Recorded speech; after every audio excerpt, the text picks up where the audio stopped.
Boss Nyala, Sim Chowder, Linati.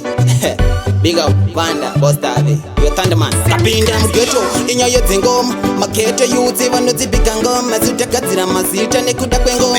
Ni maziloka ni hopo panoro ngoma. It's Boss Nyala. Ndiri kuzeta level, riri kudione mafanzi paketo.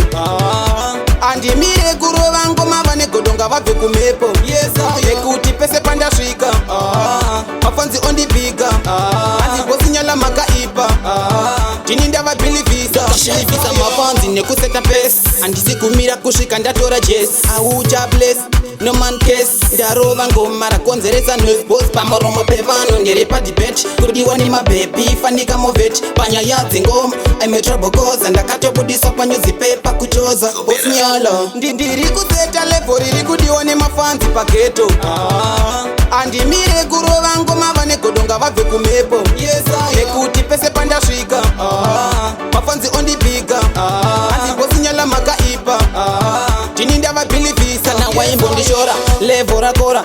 Parish nonda kunuira madora. Ukasa simba mpora mukombe ndatora.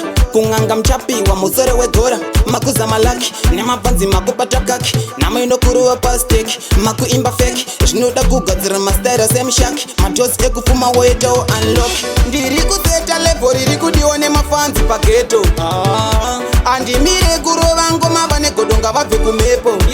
Yekuti pese panda shika. Mafanzi ondibika. Andi Boss Nyala makaipa. Tininda vabilivisa. Kapinda mgeto inya yedze ngoma. Mageto yudzi vanodzibika ngoma. Zutakadzira mazita nekuda kwengoma. Nemaslogani hobo panorowa ngoma. Vange vanoti tirarira. Shkiribidi hobo tichidira. Chishasha pahaisha muzandichkira. Shimbo uye muone patino performa. Linati ndiri kuzita level riri kudiwa ni mafanzi paketo. Andi mire kurova ngoma vane godonga vabve kumepo. Yeah man, Linati been like fire. Shasha to the fullest.